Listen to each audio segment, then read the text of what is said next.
Picture the sharp, futuristic lines of a 1973 bitter CD, gleaming under showroom lights but destined to vanish from memory.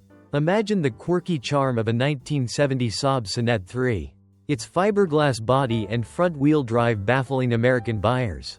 Or the raw muscle of a 1975 Chevrolet Monza Spider, hiding turbocharged ambition behind a modest badge. These weren't just cars, they were bold experiments in style, performance, and identity, each one arriving with high hopes before fading quietly into the background. Today, we're taking the driver's seat to revisit 10 forgotten sports cars from the 1970s that disappeared in silence. 1. Bitter CD, 1973 to 1979. Coming in at number 1 is the Bitter CD, a sports car born from the vision of German race car driver Erich Bitter. Introduced in 1973, it aimed to merge the elegance of Italian design with the rock-solid reliability of German engineering. Styled by Pietro Frua, the same designer behind some of Maserati's most beautiful models, the CD featured long, flowing lines, a low stance, and a cabin trimmed in leather and real wood. Underneath, it used the Opel Diplomat's mechanicals, including a dependable 5.4-liter Chevrolet V8. On paper, it was the perfect package: exotic looks, trustworthy engineering, and a comfortable, well-appointed interior. But production was painfully limited. Only 20 to 30 cars were made each year, all hand-assembled with painstaking care.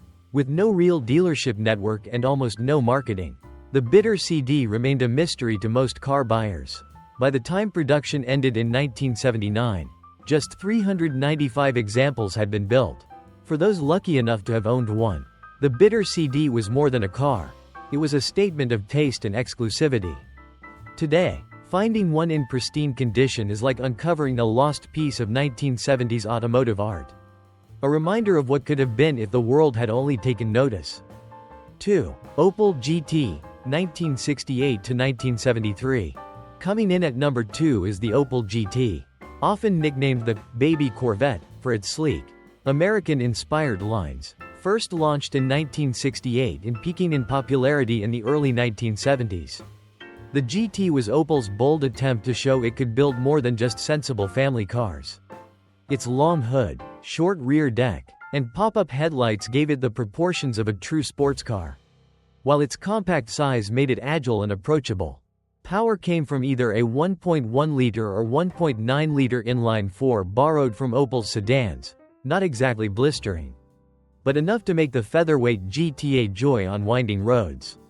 The crisp manual gearbox and sharp steering gave it a playful, connected feel, perfect for spirited Sunday drives.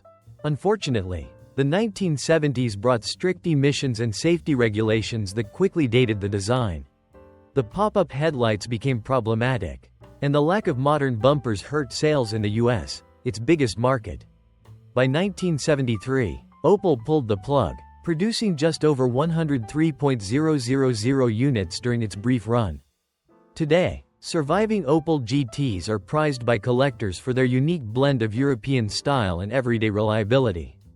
Back in the day, though, they were an underappreciated gem, one that left the sports car stage far too soon. 3. De Tomaso Longchamp, 1972 to 1989. Coming in at number 3 is the De Tomaso Longchamp, a luxurious Italian GT that blended American muscle with European style. Introduced in 1972, it was Alejandro de Tomaso's answer to the growing market for high-speed, long-distance cruisers. The body, penned by Ghia, carried crisp lines and a purposeful stance, while the interior mixed plush Italian leather with American switchgear, a combination that was both exotic and strangely familiar. Under the hood sat a Ford 351 Cleveland V8, delivering over 300 horsepower in European trim, with a top speed of around 150 miles per hour. The Longchamp had the speed to match its looks, and its surprisingly comfortable ride made it an ideal grand tourer. Unfortunately, the 1973 oil crisis dealt a heavy blow to big V8-powered cars, and De Tomaso's lack of a solid dealer network made sales even tougher.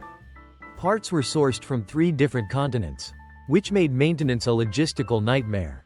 Production dragged on in small numbers, Fewer than 400 cars were built over a 17-year run, making the Longchamp one of the most obscure Italian GTs of its era. Today, it's a rare sight even at classic car shows. A forgotten bridge between American brawn and Italian elegance. 4. Saab Sonett III, 1970–1974. Coming in at number 4 is the Saab Sonett III. A quirky little sports car that could only have come from Sweden. Launched in 1970, it was Saab's attempt to capture the American market with something lightweight, stylish, and different from the competition. Its low, wedge-like fiberglass body stood out instantly, while under the hood was a 1.5-liter Ford-sourced V4 engine, small in displacement but torquey and dependable. The Sonett III kept Saab's trademark front-wheel drive, a rarity among sports cars of the era. It offered nimble handling and a surprisingly comfortable ride for such a small machine. Inside, drivers found full instrumentation and an intimate, cockpit-like feel. On paper, it had all the makings of a fun, affordable European sports car. However, its unconventional styling, front-wheel drive layout, and relatively high price tag made it a tough sell, and the US dealers weren't sure how to market it. And mechanics unfamiliar with Saab's quirks often avoided working on them. By 1974, production stopped after just over 8,000 units were built. Today, the Sonett III is a cult classic among Saab enthusiasts, a reminder of when the brand dared to be different, even if the rest of the world wasn't ready for it. 5. Chevrolet Monza Spyder, 1975–1977.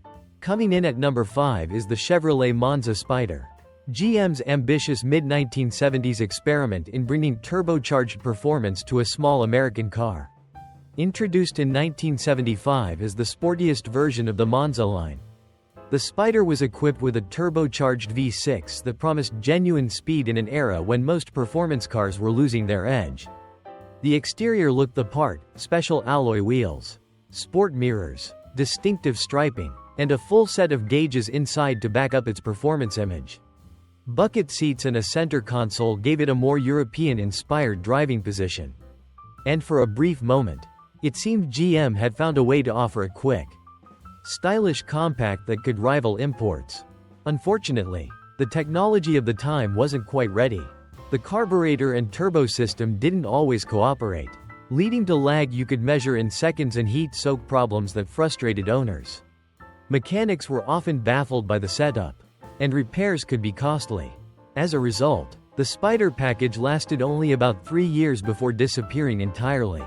Today, the Monza Spyder is remembered as a bold but flawed pioneer, one of GM's first real attempts at turbocharging, laying the groundwork for future high-performance projects, even if this one flamed out too soon. 6. Isdera Raider GTE, 1985–1991. Coming in at number 6 is the Isdera Raider GTE, a machine that technically emerged in the 1980s but was deeply rooted in the wild, futuristic GT concepts of the 1970s. Designed by Eberhard Schultz, a former engineer for Porsche and Mercedes, the Raider GTE looked like something straight out of a sci-fi movie: low, wide, and fitted with dramatic gullwing doors. Its most distinctive feature was a roof-mounted periscope in place of traditional side mirrors, giving it a spaceship-like presence. Underneath the avant-garde bodywork lay serious engineering: a Mercedes-sourced V8, a finely tuned chassis, and suspension designed for both comfort and speed. Capable of reaching 180 miles per hour, the Raider GTE was no showpiece. It could back up its looks with real performance. But Isdera was essentially a one-man operation, building each car by hand in painfully small numbers, often just a handful per year. The price tag was astronomical, and buyers needed both patience and deep pockets. By 1991, with perhaps only 20 cars ever made, production quietly ended. Today, the Raider GTE remains a unicorn among collectors, an obscure, hand-built supercar that carried the experimental spirit of the 1970s into the next decade, and proved that sometimes the most daring ideas come from the smallest workshops. 7. Maserati Compson, 1974–1982. Coming in at number 7 is the Maserati Compson, a striking grand tourer named after a hot Egyptian desert wind. Introduced in 1974, it was designed by Marcello Gandini at Bertoni, the same visionary behind the Lamborghini Countach, giving it sharp, angular lines and a distinctive rear glass panel that allowed a full view of the taillights. Under the hood, the Cobson packed a 4.9-liter V8 producing over 300 horsepower, capable of pushing the car past 150 miles per hour. But what truly set it apart was its complex Citroën-sourced hydraulic system, which powered everything from the steering and clutch to the pop-up headlights. When it worked, the Cobson was a smooth, refined, and deceptively fast machine. Unfortunately, when it worked was the key phrase. The hydraulic system baffled most mechanics outside France or Italy, and sourcing replacement parts could be a nightmare. Combined with the economic slump and the oil crisis of the mid-1970s, sales never took off. Only 435 were built before production ended in 1982. Today, the Cobson is admired for its bold design and unique engineering, but it remains one of Maserati's most complex and misunderstood creations, a glamorous risk that never quite found its audience. 8. Lamborghini Jurama, 1970 to 1976. Coming in at number 8 is the Lamborghini Jurama, often regarded as the forgotten Lamborghini. Launched in 1970, it was intended to be a more practical GT, something owners could drive every day, while still delivering the brand's signature drama. Designed by Bertoni, the Jurama had a wide, muscular stance, but its proportions were heavier and less exotic compared to the Miura or Countach. Beneath its long hood sat the same 3.9-liter V12 used in the Espada, producing around 350 horsepower. It could sprint to 60 miles per hour in under 7 seconds. And when that V12 sang past 7,000 RPM, it was pure Lamborghini magic. Inside, the Jurama featured leather upholstery, wood trim, and enough comfort to make long-distance touring a real possibility, at least for the front passengers. The drawbacks? It was heavy, and the shortened chassis made handling twitchy at the limit. The rear seats were barely usable, and buyers who wanted a Lamborghini tended to prefer the flashier models. Over 6 years, only 328 Juramas were produced before it quietly disappeared from the lineup in 1976. Today, it remains the most affordable V12 Lamborghini on the market, a rare bargain in the world of Italian exotics, and a reminder that even the forgotten Lamborghinis carry the soul of the raging bull. 9. Jensen Healey, 1972 to 1976. Coming in at number 9 is the Jensen Healey, a British roadster born from the collaboration between two legendary automotive names, Donald Healey, creator of the Austin Healey, and Jensen Motors, known for the stylish Interceptor GT. Launched in 1972, it aimed to fill the gap left after the Austin Healey 3000 was discontinued, offering a modern, affordable sports car for the US market. The design was clean and contemporary, with a low, wide stance and seating for two. Under the hood sat Lotus's brand new 2.0-liter twin-cam 16-valve engine, an advanced unit for its time that promised strong performance and rev-happy excitement. Unfortunately, the engine's real-world reliability was far from ideal. It suffered from oil leaks, overheating, and premature camshaft wear, especially in early models. Jensen and Healey worked hard to fix the issues, and later versions were far more dependable.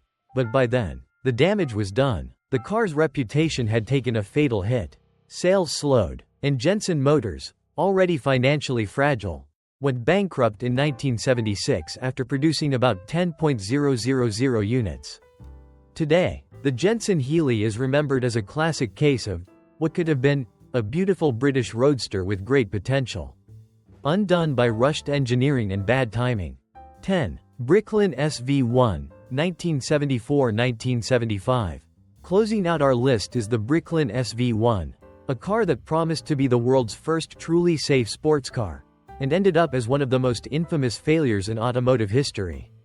Conceived by American entrepreneur Malcolm Bricklin, the SV-1, short for Safety Vehicle 1, featured an integrated roll cage, massive energy-absorbing bumpers, and distinctive gullwing doors. Its fiberglass body was coated in an acrylic layer that never needed paint. offered in bold colors like safety orange and safety green. Power came from either an AMC or Ford V8, depending on the year, giving the SV-1 decent straight-line performance.